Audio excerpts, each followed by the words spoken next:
El libro de Urantía. Advertencia al lector. El libro de Urantía se encuentra actualmente en proceso de retraducción del original inglés. La presente edición incluye 2 partes totalmente traducidas de nuevo: el prólogo y la parte 4, la vida y enseñanzas de Jesús. El lector observará por ello una serie de cambios de terminología en relación con las partes 1, 2 y 3, aún no traducidas, como por ejemplo, donación en lugar de auto-otorgamiento, Micael en lugar de Mijael, mundos de las mansiones en lugar de mundos de estancia, el origen centro primero en lugar de la primera fuente y centro, etc.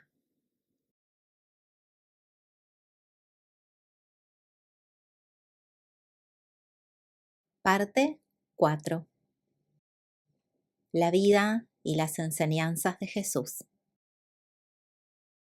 Este grupo de documentos fue patrocinado por una comisión de 12 intermedios de Urantía que actuaba bajo la supervisión de un Melquisedec, director de la revelación. La base de esta narración fue suministrada por un intermedio secundario que en otro tiempo estuvo asignado a la custodia superhumana del apóstol Andrés. Capítulo 127. Los años de adolescencia. Al empezar los años de su adolescencia, Jesús se encontró como jefe y único sostén de una familia numerosa. Pocos años después de la muerte de su padre, habían perdido todas sus propiedades. A medida que pasaba el tiempo, se volvió cada vez más consciente de su preexistencia. Al mismo tiempo, empezó a comprender más plenamente que estaba presente en la tierra y en la carne con la finalidad expresa de revelar su Padre paradisíaco a los hijos de los hombres. Ningún adolescente que haya vivido o que pueda vivir alguna vez en este mundo o en cualquier otro mundo ha tenido ni tendrá nunca que resolver problemas más graves o desenredar dificultades más complicadas. Ningún joven de Urantía tendrá nunca que pasar por unos conflictos más probatorios o por unas situaciones más penosas que las que Jesús mismo tuvo que soportar durante el arduo periodo comprendido entre sus 15 y sus 20 años de edad. Tras haber saboreado así la experiencia efectiva de vivir estos años de adolescencia en un mundo acosado por el mal y perturbado por el pecado, el Hijo del Hombre llegó a poseer un conocimiento pleno de la experiencia que vive la juventud de todos los dominios de Nevadón. Así se convirtió para siempre en el refugio comprensivo de los adolescentes angustiados y perplejos de todos los tiempos, en todos los mundos del universo local. De manera lenta, pero segura, y por medio de la experiencia efectiva, este Hijo Divino va ganando el derecho de convertirse en el soberano de su universo, en el gobernante supremo e incontestable de todas las inteligencias creadas en todos los mundos del universo local, en el refugio comprensivo de los seres de todos los tiempos, cualquiera que sea el grado de sus dones y experiencias personales. 1. El 16º año. Año 10 después de Jesús Cristo. El Hijo encarnado pasó por la infancia y experimentó una niñez exenta de acontecimientos notables. Luego emergió la penosa y probatoria etapa de transición entre la infancia y la juventud. Se convirtió en el Jesús adolescente. Este año alcanzó su máxima estatura física. Era un joven viril y bien parecido.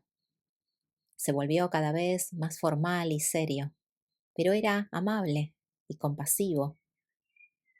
Tenía una mirada bondadosa, pero inquisitiva. Su sonrisa era siempre simpática y alentadora. Su voz era musical, pero con autoridad. Su saludo cordial, pero sin afectación. En todas las ocasiones, incluso en los contactos más comunes, parecía ponerse de manifiesto la esencia de una doble naturaleza, la humana y la divina. Siempre mostraba esta combinación de amigo compasivo y de maestro con autoridad.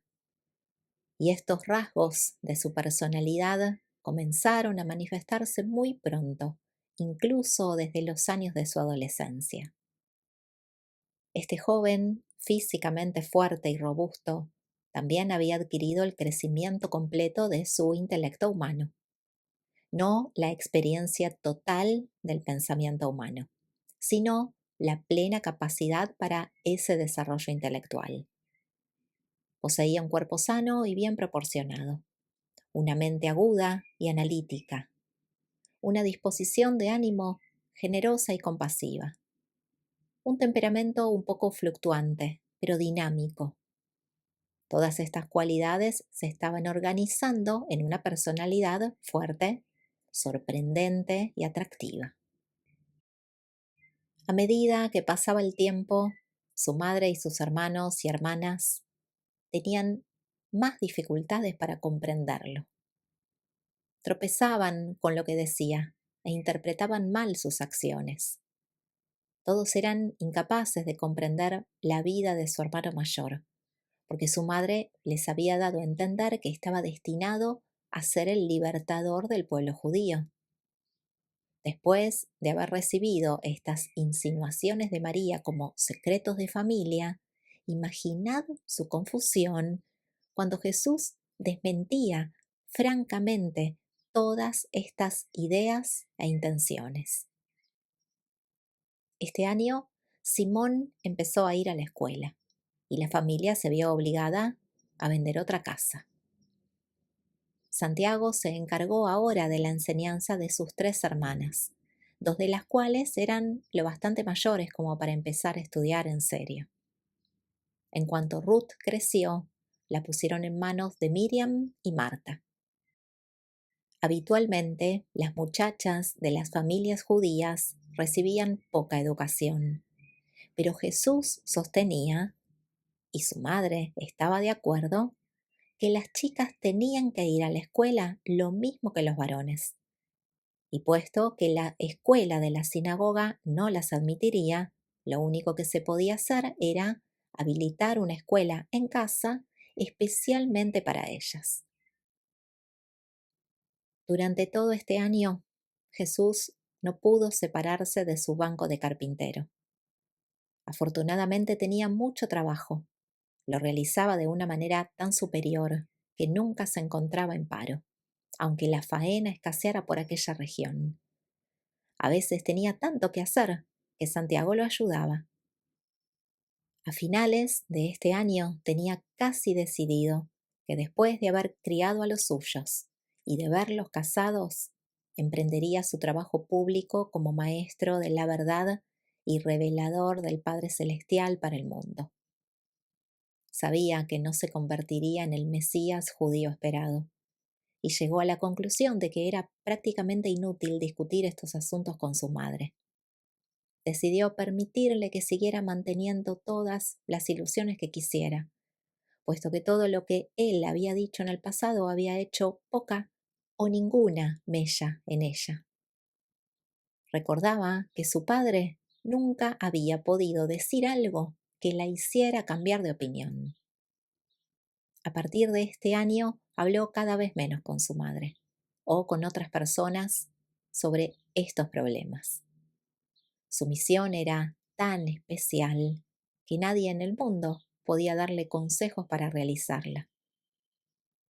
A pesar de su juventud Era un verdadero padre para su familia. Pasaba todas las horas que podía con los pequeños, y estos lo amaban sinceramente. Su madre sufría al verlo trabajar tan duramente. Le apenaba que estuviera día tras día atado al banco de carpintero para ganar la vida de la familia, en lugar de estar en Jerusalén estudiando con los rabinos, tal como habían planeado con tanto cariño. Aunque María no podía comprender muchas cosas de su hijo, lo amaba de verdad. Lo que más apreciaba era la buena voluntad con que asumía la responsabilidad del hogar. 2.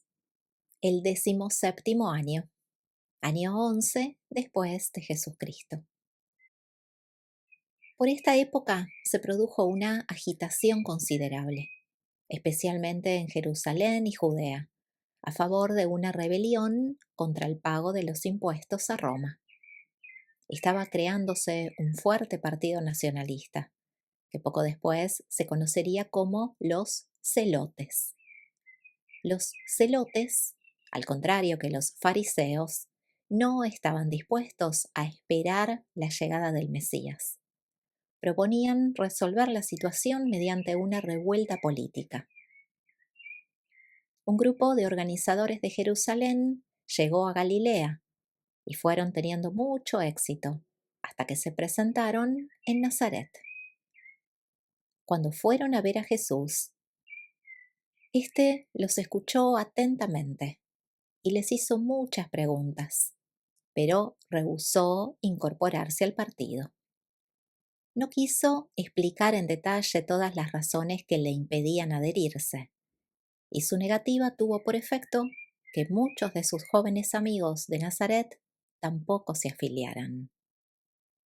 María hizo lo que pudo para inducirlo a que se afiliara, pero no logró hacerle cambiar de parecer.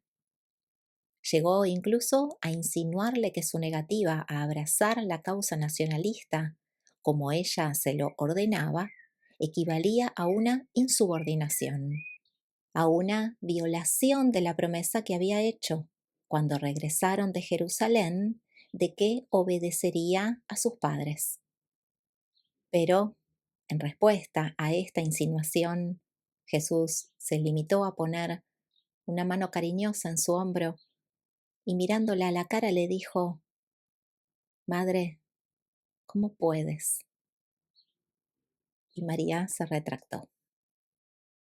Uno de los tíos de Jesús, Simón, el hermano de María, ya se había unido a este grupo y posteriormente llegó a convertirse en oficial de la sección Galilea. Durante varios años se produjo cierto distanciamiento entre Jesús y su tío, pero el alboroto se estaba fraguando en Nazaret. La actitud de Jesús en este asunto había dado como resultado la creación de una división entre los jóvenes judíos de la ciudad. Aproximadamente la mitad se había unido a la organización nacionalista y la otra mitad empezó a formar un grupo opuesto de patriotas más moderados, esperando que Jesús asumiera la dirección. Se quedaron asombrados cuando rehusó el honor que le ofrecían, alegando como excusa sus pesadas responsabilidades familiares, cosa que todos reconocían.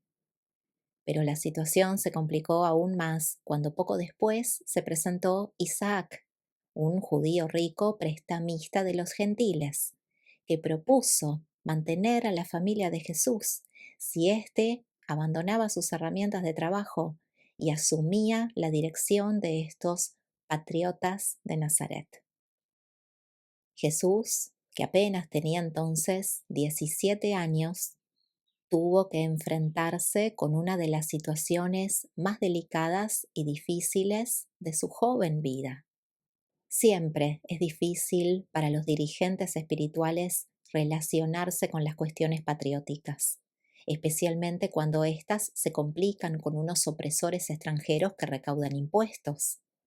En este caso era doblemente cierto, puesto que la religión judía estaba implicada en toda esta agitación contra Roma. La posición de Jesús era aún más delicada porque su madre, su tío e incluso su hermano menor, Santiago, lo instaban a abrazar la causa nacionalista. Los mejores judíos de Nazaret ya se habían afiliado y los jóvenes que aún no se habían incorporado al movimiento lo harían en cuanto Jesús cambiara de opinión. Solo tenía un consejero sabio en todo Nazaret, su viejo maestro el Chazán, que le aconsejó sobre cómo responder al comité de ciudadanos de Nazaret cuando vinieran a pedirle su respuesta a la petición pública que se le había hecho. En toda la juventud de Jesús, esta fue la primera vez que tuvo que recurrir conscientemente a una estratagema pública.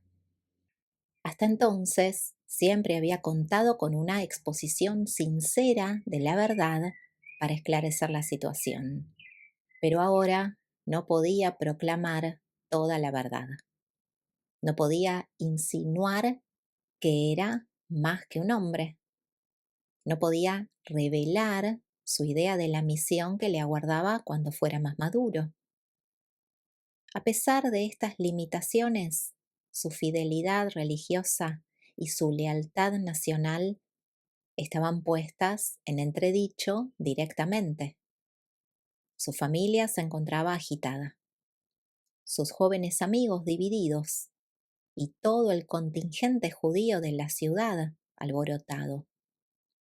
Y pensar que él era el culpable de todo esto, que lejos estaba de su intención causar cualquier alboroto, y mucho menos una perturbación de este tipo. Había que hacer algo, tenía que aclarar su postura, y lo hizo de manera valiente y diplomática, para satisfacción de muchos, aunque no de todos. Se atuvo a los términos de su argumento original, sosteniendo que su primer deber era hacia su familia, que una madre viuda y 8 hermanos y hermanas necesitaban algo más que lo que simplemente se podía comprar con el dinero, lo necesario para la vida material, que tenían derecho a los cuidados y a la dirección de un padre, y que, en conciencia, no podía eximirse de la obligación que un cruel accidente había arrojado sobre él. Elogió a su madre y al mayor de sus hermanos por estar dispuestos a exonerarlo de esta responsabilidad, pero reiteró que la fidelidad a la memoria de su padre le impedía dejar a la familia, independientemente de la cantidad de dinero que se recibiera para su sostén material, expresando entonces su inolvidable afirmación de que el dinero no puede amar. En el transcurso de esta declaración, Jesús hizo varias alusiones veladas a la misión de su vida, pero explicó que, con independencia de que fuera o no compatible con la acción militar, había renunciado a ella, así como a todo lo demás, para poder cumplir fielmente sus obligaciones hacia su familia. En Nazaret todos sabían muy bien que era un buen padre para su familia, y como esto era algo que tocaba la sensibilidad de todo judío bien nacido, la alegación de Jesús encontró una respuesta favorable en el corazón de muchos de sus oyentes. Algunos otros, que no tenían las mismas disposiciones, fueron desarmados por un discurso que Santiago pronunció en ese momento, aunque no figurara en el programa. Aquel mismo día, el Chazán había hecho que Santiago ensayara su alocución, pero esto era un secreto entre ellos. Santiago declaró que estaba seguro de que Jesús ayudaría a liberar a su pueblo, si él, Santiago, tuviera suficiente edad como para asumir la responsabilidad de la familia. Si consentían en permitir a Jesús que permaneciera con nosotros para ser nuestro padre y educador, la familia de José no solo os dará un dirigente, sino en poco tiempo 5 nacionalistas leales. Porque no somos 5 varones que estamos creciendo y que saldremos de la tutela de nuestro hermano padre para servir a nuestra nación. De esta manera, el muchacho llevó a un final bastante feliz una situación muy tensa y amenazadora. La crisis se había superado por el momento, pero este incidente nunca se olvidó en Nazaret. La agitación persistió. Jesús ya no volvió a contar con el favor universal. Las diferencias de sentimiento nunca llegaron a superarse del todo. Este hecho, complicado con otros acontecimientos posteriores, fue uno de los motivos principales por los que Jesús se trasladó años más tarde a Cafarnaúm. En adelante, los sentimientos respecto al Hijo del Hombre permanecieron divididos en Nazaret. Santiago terminó este año sus estudios en la escuela y empezó a trabajar a jornada completa en el taller de carpintería de la casa. Se había convertido en un obrero diestro con las herramientas y se hizo cargo de la fabricación de los yugos y arados, mientras que Jesús empezó a hacer más trabajos delicados de ebanistería y determinación de interiores. Durante este año, Jesús progresó mucho en la organización de su mente. Gradualmente había conciliado su naturaleza divina con su naturaleza humana y efectuó toda esta organización intelectual con la fuerza de sus propias decisiones y con la única ayuda de su monitor interior, un monitor semejante al que llevan dentro de su mente todos los mortales normales en todos los mundos donde se ha donado un hijo. Hasta ahora no había sucedido nada sobrenatural en la carrera de este joven, excepto la visita de un mensajero enviado por su hermano mayor, Emmanuel, que se le apareció una vez durante la noche en Jerusalén. 3. El 18º año. Año 12 después de Jesucristo. En el transcurso de este año, todas las propiedades de la familia, excepto la casa y el huerto, fueron liquidadas. Se vendió la última parcela de una propiedad en Cafarnaúm, excepto una parte de esta propiedad, que ya estaba hipotecada. Las ganancias se emplearon para pagar los impuestos, comprar algunas herramientas nuevas para Santiago y pagar una parte de la antigua tienda de reparaciones y abastecimientos de la familia, cercana a la parada de las caravanas. Jesús se proponía ahora comprar de nuevo esta tienda, pues Santiago ya tenía edad para trabajar en el taller de la casa y ayudar a María en el hogar. Liberado por el momento de la presión financiera, Jesús decidió llevar a Santiago a la Pascua. Partieron para Jerusalén un día antes, para estar solos, y fueron por el camino de Samaria. Iban a pie, y Jesús informó a Santiago sobre los lugares históricos que iban atravesando, como su padre lo había hecho con él 5 años antes en un viaje similar. Al pasar por Samaria, observaron muchos espectáculos extraños. Durante este viaje conversaron sobre muchos de sus problemas personales, familiares y nacionales.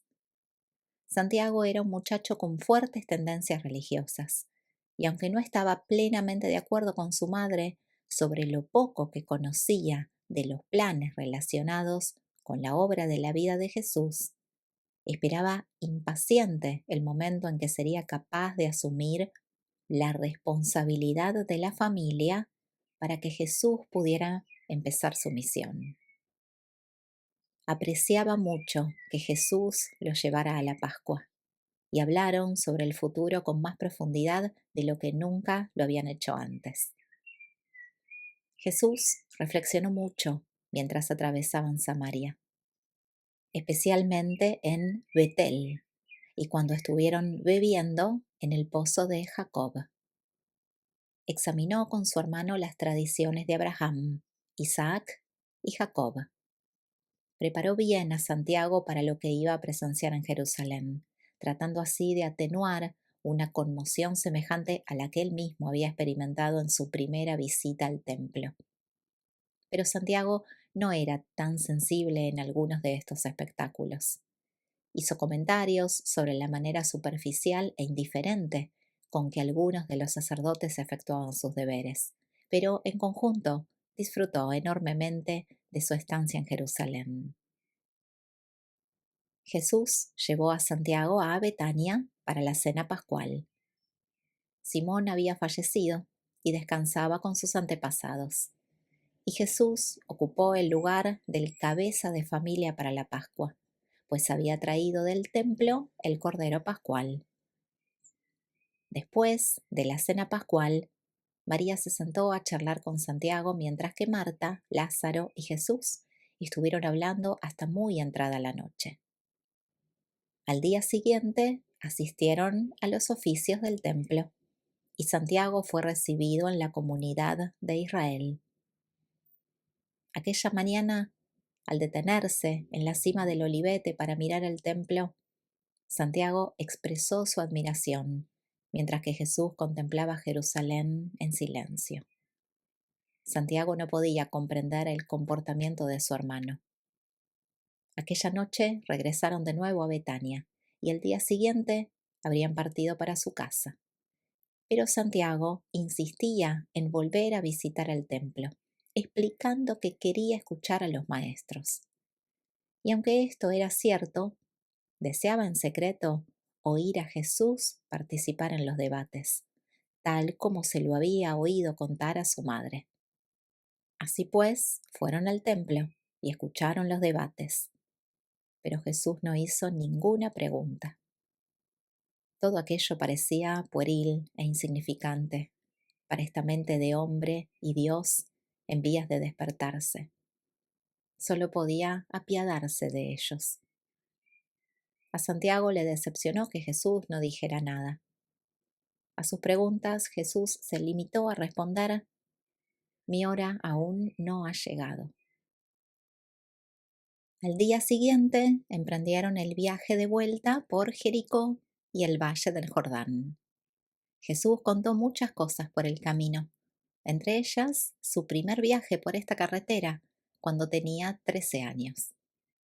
A su regreso a Nazaret, Jesús empezó a trabajar en el viejo taller de reparaciones de la familia y se sintió muy contento de poder encontrarse a diario con tanta gente de todas partes del país y de las comarcas circundantes.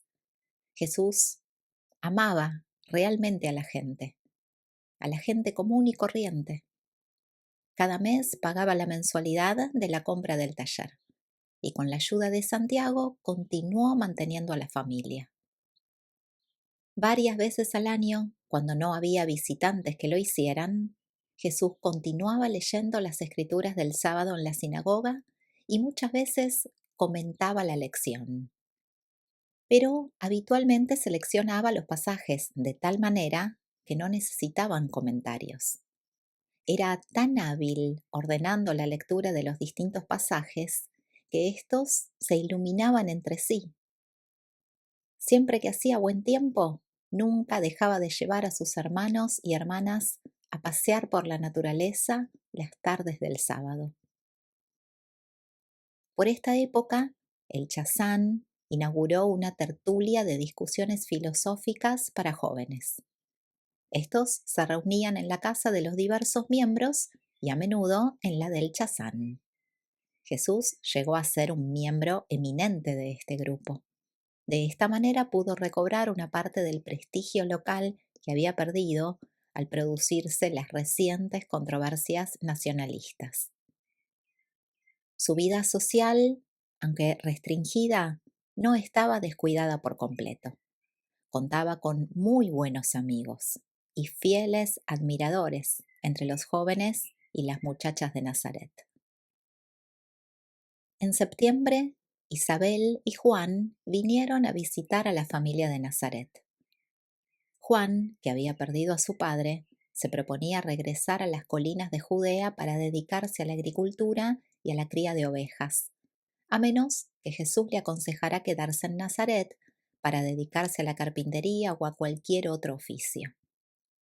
Juan y su madre no sabían que la familia de Nazaret estaba prácticamente sin dinero.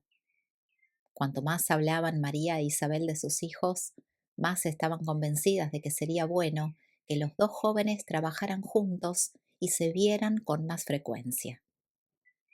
Jesús y Juan tuvieron varias conversaciones a solas y hablaron de algunos asuntos muy íntimos y personales. Al concluir esta visita, los dos decidieron no volver a verse hasta que se encontraran en su ministerio público, después de que el Padre Celestial los hubiera llamado para cumplir con su misión. Juan se quedó enormemente impresionado por lo que vio en Nazaret y comprendió que debía regresar a su casa y trabajar para mantener a su madre. Se convenció de que participaría en la misión de la vida de Jesús, pero vio que Jesús iba a estar ocupado muchos años cuidando a su familia. Por eso estaba mucho más contento de regresar a su hogar, dedicarse a cuidar su pequeña granja y atender las necesidades de su madre. Juan y Jesús no volvieron a verse nunca más hasta el día en que el Hijo del Hombre se presentó para ser bautizado en el Jordán. La tarde del sábado 3 de diciembre de este año, la muerte golpeó por segunda vez a esta familia de Nazaret. El pequeño Amós, su hermanito, murió después de una semana de enfermedad con fiebre alta. Después de atravesar este periodo doloroso con su hijo primogénito como único sostén, María reconoció finalmente y en todos los sentidos que Jesús era el verdadero jefe de la familia, y era en verdad un jefe valioso. Durante 4 años su nivel de vida había declinado constantemente. Año tras año se sentían cada vez más atenazados por la pobreza. Hacia el final de este año se enfrentaron con una de las experiencias más difíciles de todas sus arduas luchas. Santiago todavía no había empezado a ganar mucho, y los gastos de un entierro, sumados a todo lo demás, les hizo tambalearse. Pero Jesús se limitó a decir a su madre ansiosa y afligida: «Madre María, la tristeza no nos ayudará. Todos hacemos lo mejor que podemos, y la sonrisa de mamá quizás podría inspirarnos para hacerlo aún mejor. Día tras día nos sentimos fortalecidos para estas tareas, por nuestra esperanza de disfrutar de tiempos mejores en el futuro». Su optimismo práctico y sólido era realmente contagioso. Todos los niños vivían en un ambiente donde se esperaban tiempos y cosas mejores. Esta valentía llena de esperanza contribuyó poderosamente a desarrollar en ellos unos caracteres fuertes y nobles, a pesar de su pobreza deprimente. Jesús poseía la facultad de movilizar eficazmente todos los poderes de su mente, de su alma y de su cuerpo para efectuar la tarea que tenía entre manos. Podía concentrar su mente profunda en el problema concreto que deseaba resolver. Y esto, unido a su paciencia incansable, le permitió soportar con serenidad las pruebas de una existencia mortal difícil. Vivir como si estuviera viendo a aquel que es invisible. 4. El 19º año. Año 13 después de Jesucristo. Por esta época, Jesús y María se entendieron mucho mejor. Ella lo consideraba menos como un hijo. Se había vuelto para ella como un padre para sus hijos. La vida cotidiana rebosaba de dificultades prácticas e inmediatas. Hablaban con menos frecuencia de la obra de su vida porque a medida que pasaba el tiempo, todos sus pensamientos estaban mutuamente consagrados al mantenimiento y a la educación de su familia de 4 niños y 3 niñas. A principios de este año, Jesús había conseguido que su madre aceptara plenamente sus métodos para educar a los niños. La orden positiva de hacer el bien en lugar del antiguo método judío de prohibir hacer el mal. En su casa y durante toda su carrera de enseñanza pública, Jesús utilizó invariablemente la fórmula de exhortación positiva.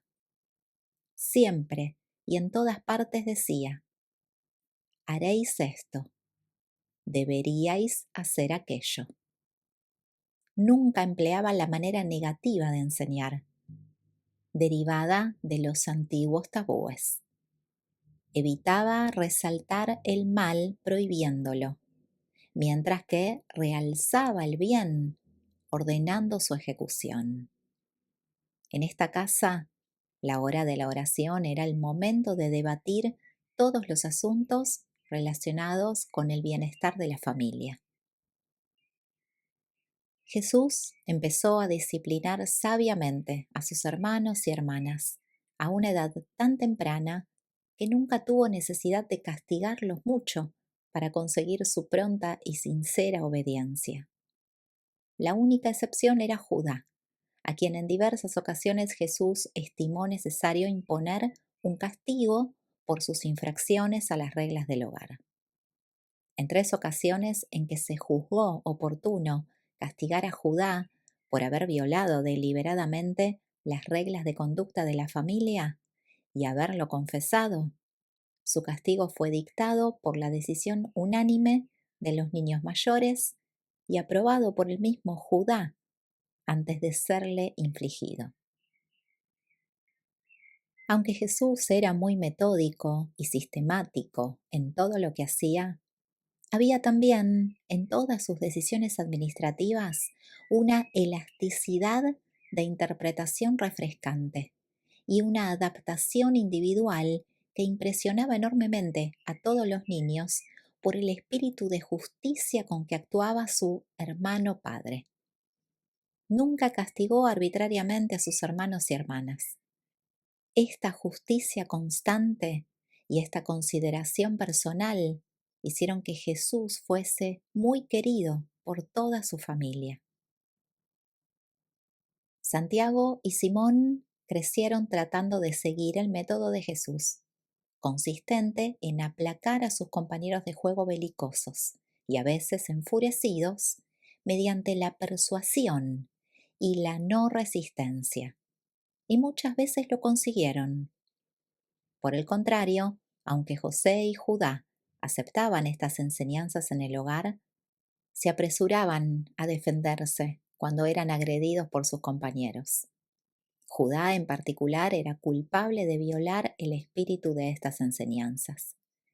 Pero la no resistencia no era una regla de la familia. No se imponía ningún castigo por violar las enseñanzas personales.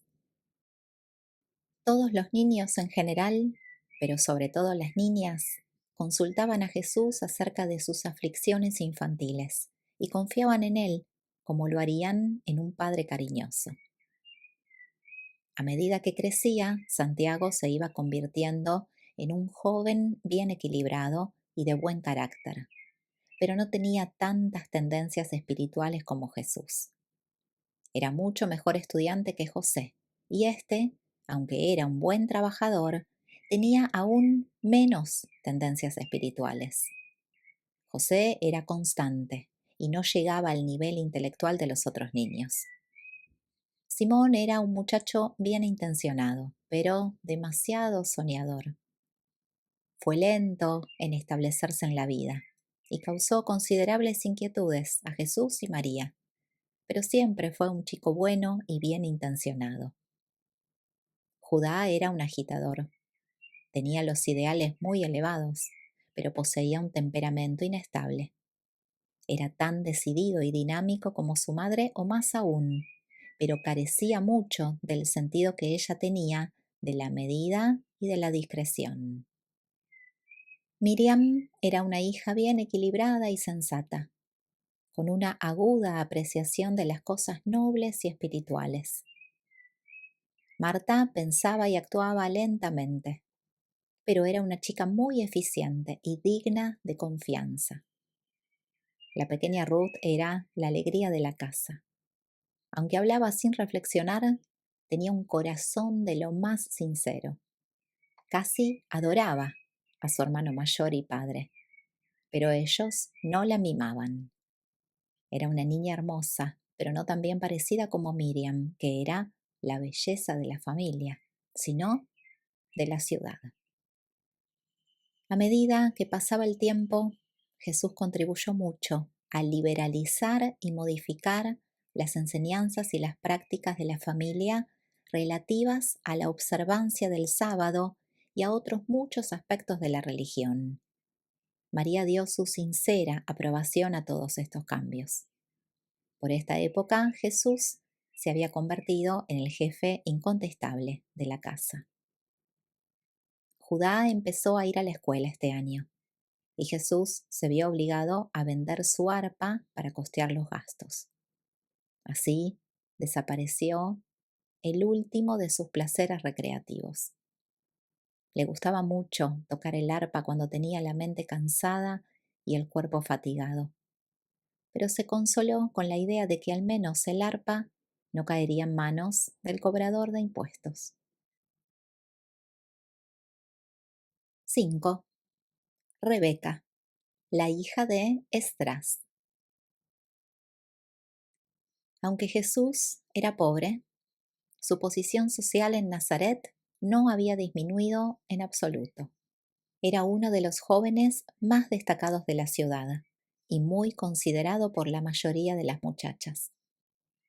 Puesto que Jesús era un espléndido ejemplar de madurez física e intelectual, y dada su reputación como guía espiritual, no es de extrañar que Rebeca, la hija mayor de Esdras, un rico mercader y negociante de Nazaret, descubriera que se estaba enamorando poco a poco de este hijo de José. Primero confió sus sentimientos a Miriam, la hermana de Jesús, y Miriam, a su vez, se lo comentó a su madre. María se alarmó mucho. Estaba a punto de perder a su hijo, que ahora era el cabeza indispensable de la familia. Hoy nunca se terminarían las dificultades. ¿Qué podría ocurrir después? Entonces se detuvo a meditar sobre el efecto que tendría el matrimonio sobre la futura carrera de Jesús. No muy a menudo, pero al menos de vez en cuando, recordaba el hecho de que Jesús era un hijo de la promesa. Después de discutir este asunto, María y Miriam decidieron hacer un esfuerzo para ponerle fin antes de que Jesús se enterara. Fueron a ver directamente a Rebeca.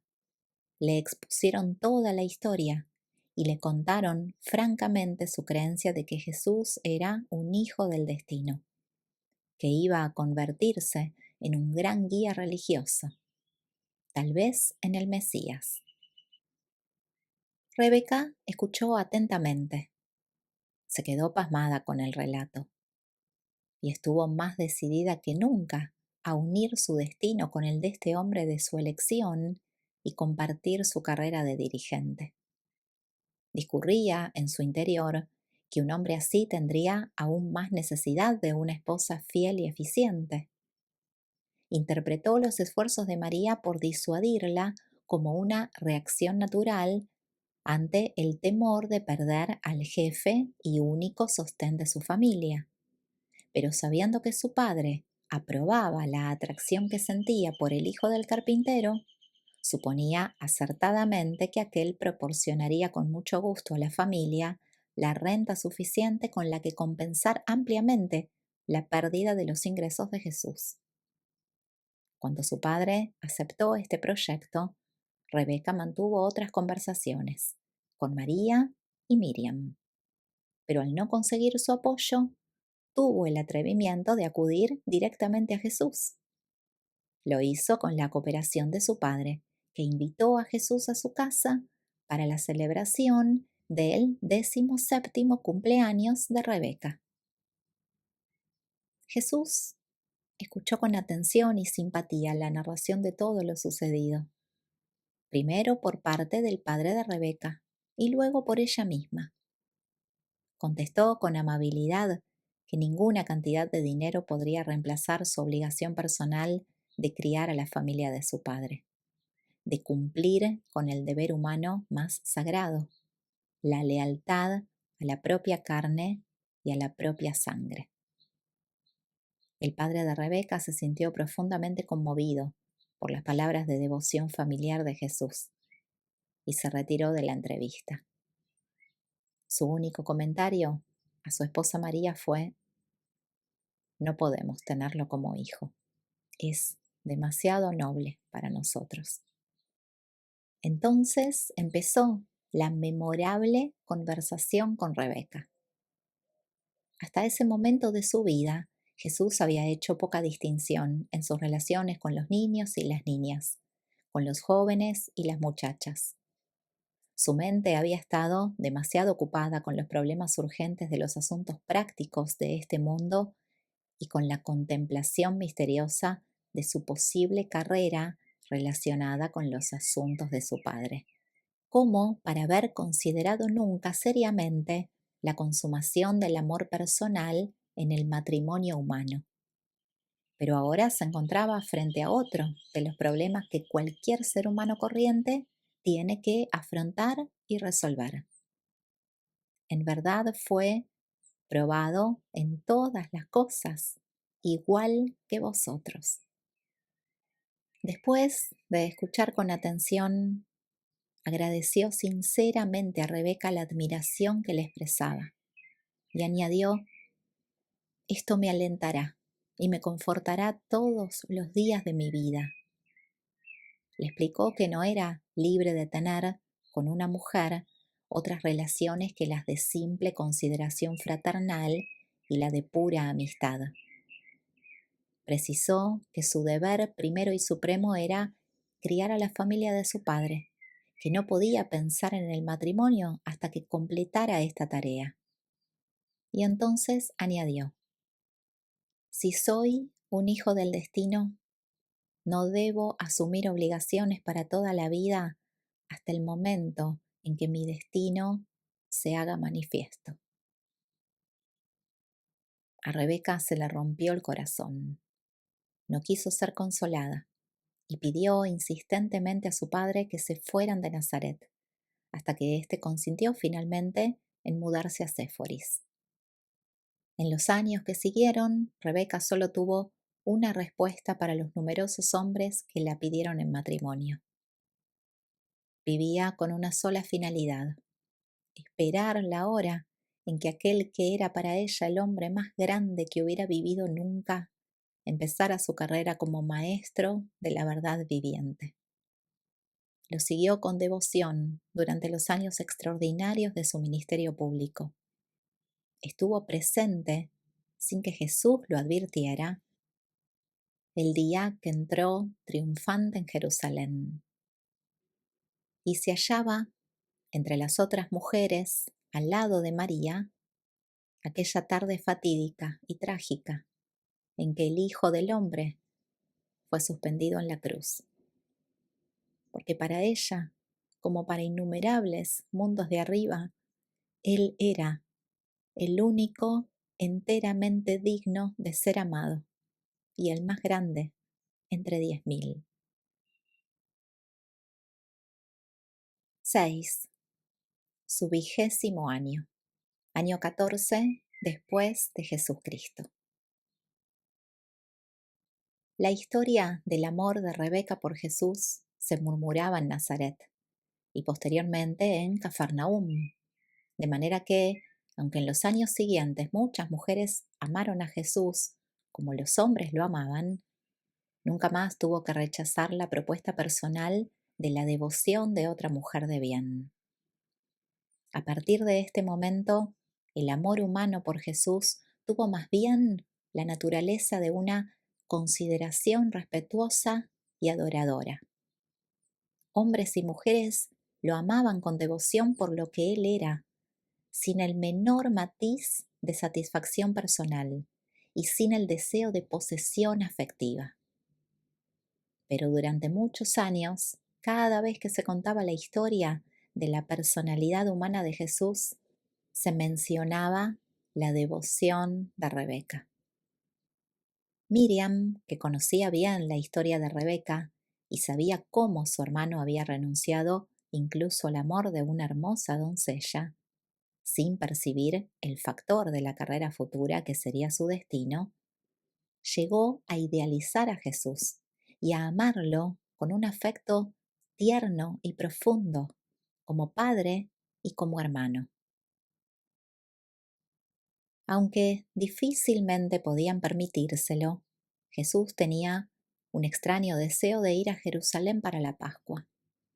Conociendo su reciente experiencia con Rebeca, su madre lo animó sabiamente a que hiciera el viaje. Sin ser muy consciente de ello, lo que Jesús más deseaba era tener la oportunidad de hablar con Lázaro y visitar a Marta y María. Después de su propia familia, estas tres personas eran las que más amaba.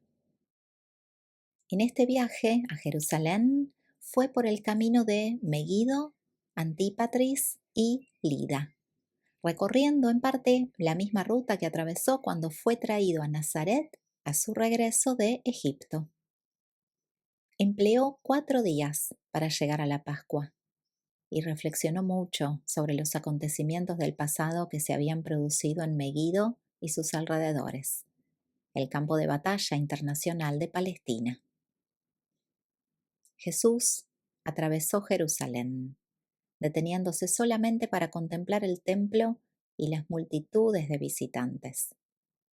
Sentía una extraña y creciente aversión por este templo construido por Herodes, con sus sacerdotes elegidos por razones políticas. Lo que deseaba por encima de todo era ver a Lázaro, Marta y María. Lázaro tenía la misma edad que Jesús y ahora era el cabeza de familia. En el momento de esta visita, la madre de Lázaro había fallecido también. Marta era poco más de 1 año mayor que Jesús, mientras que María era 2 años más joven. Y Jesús era el ideal que los tres idolatraban. Durante esta visita se produjo una de sus manifestaciones periódicas de rebelión contra la tradición, la expresión de un resentimiento contra aquellas prácticas ceremoniales que Jesús consideraba que representaban falsamente a su Padre Celestial. Al no saber que Jesús iba a venir, Lázaro se había preparado para celebrar la Pascua con unos amigos en un pueblo vecino, más abajo en el camino de Jericó. Jesús proponía ahora que celebraran la fiesta allí donde estaban, en la casa de Lázaro. Pero, dijo Lázaro, no tenemos cordero pascual. Entonces Jesús emprendió una disertación prolongada y convincente para mostrar que el Padre Celestial no se interesaba realmente por aquellos rituales infantiles y desprovistos de sentido. Después de una oración ferviente y solemne, se levantaron y Jesús dijo: «Dejad que las mentes infantiles e ignorantes de mi pueblo sirvan a su Dios como Moisés ordenó. Es mejor que lo hagan. Pero nosotros, que hemos visto la luz de la vida, dejemos de acercarnos a nuestro Padre a través de las tinieblas de la muerte. Seamos libres al conocer la verdad del amor eterno de nuestro Padre». Aquella tarde, a la hora del crepúsculo, los 4 se sentaron y participaron en la primera fiesta de la Pascua que unos judíos piadosos hubieran celebrado nunca sin cordero pascual. El pan ácimo y el vino habían sido preparados para esta Pascua, y Jesús sirvió a sus compañeros estos símbolos, llamándolos el pan de la vida y el agua de la vida. Comieron en solemne conformidad con las enseñanzas que acababan de impartirse. Jesús adquirió la costumbre de practicar este rito sacramental en cada una de sus visitas posteriores a Betania. Cuando volvió a su casa, se lo contó todo a su madre. Esta se escandalizó al principio, pero gradualmente fue comprendiendo su punto de vista. Sin embargo, se sintió muy aliviada cuando Jesús le aseguró que no tenía la intención de introducir en su familia esta nueva idea de la Pascua. Año tras año continuó comiendo la Pascua con los niños en el hogar, según la ley de Moisés. Fue durante este año cuando María tuvo una larga conversación con Jesús acerca del matrimonio. Le preguntó francamente si se casaría en el caso de que estuviera libre de sus responsabilidades familiares. Jesús le explicó que, puesto que el deber inmediato le impedía el matrimonio, había pensado poco en este tema. Se expresó como dudando de que llegara a casarse nunca. Dijo que todas estas cosas tenían que esperar mi hora, el momento en que el trabajo de mi padre tendrá que empezar.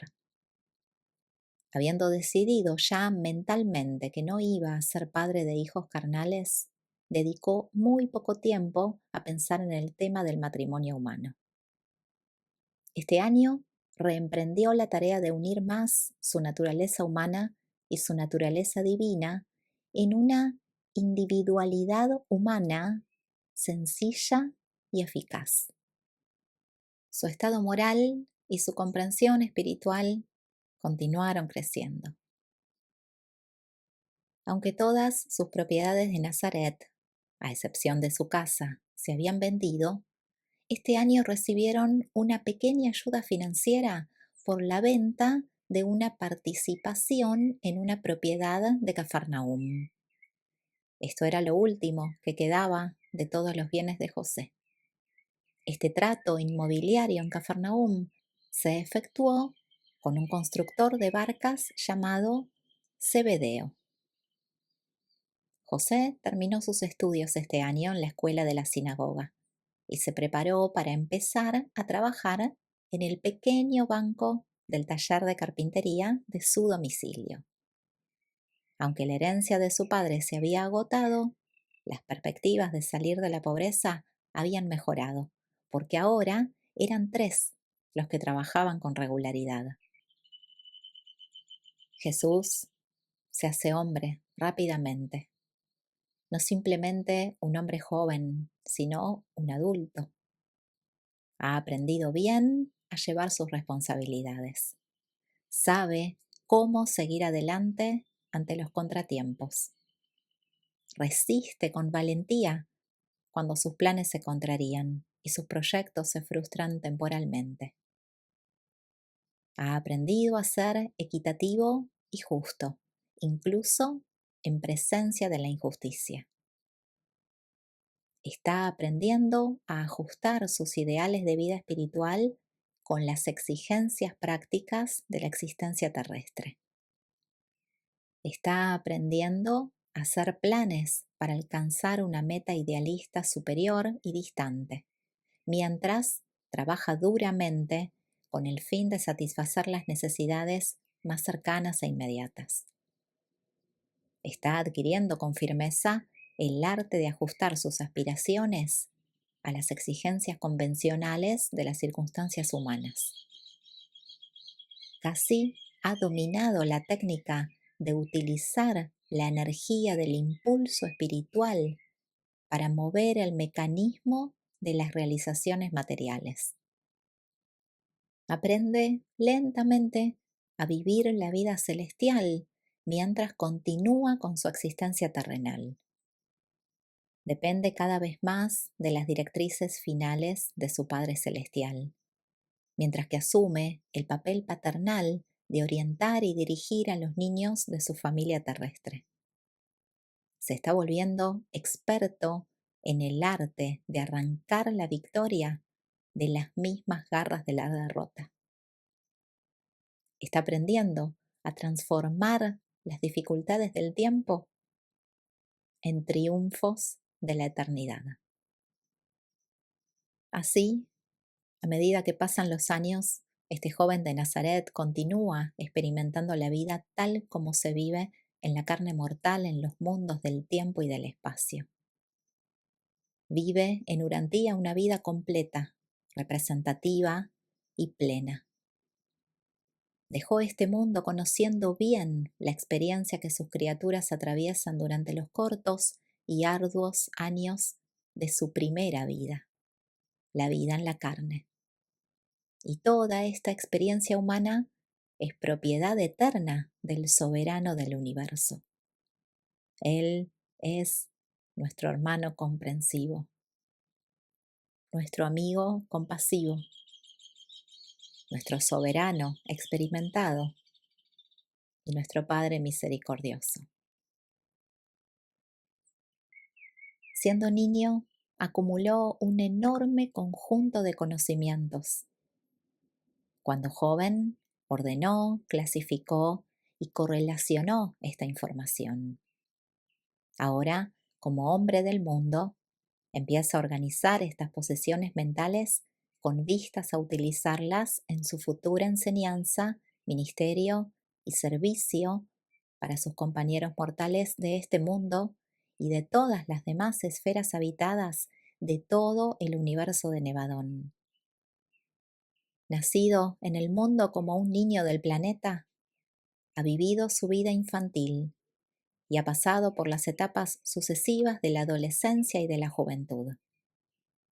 Ahora se encuentra en el umbral de la plena edad adulta, con la rica experiencia de la vida humana, con la comprensión completa de la naturaleza humana y lleno de compasión por las flaquezas de la naturaleza humana. Se está volviendo experto en el arte divino de revelar su Padre paradisíaco a las criaturas mortales de todas las edades y de todas las etapas. Ahora, como un hombre en posesión de todas sus facultades, como un adulto del mundo, se prepara para continuar su misión suprema de revelar Dios a los hombres y de conducir los hombres a Dios.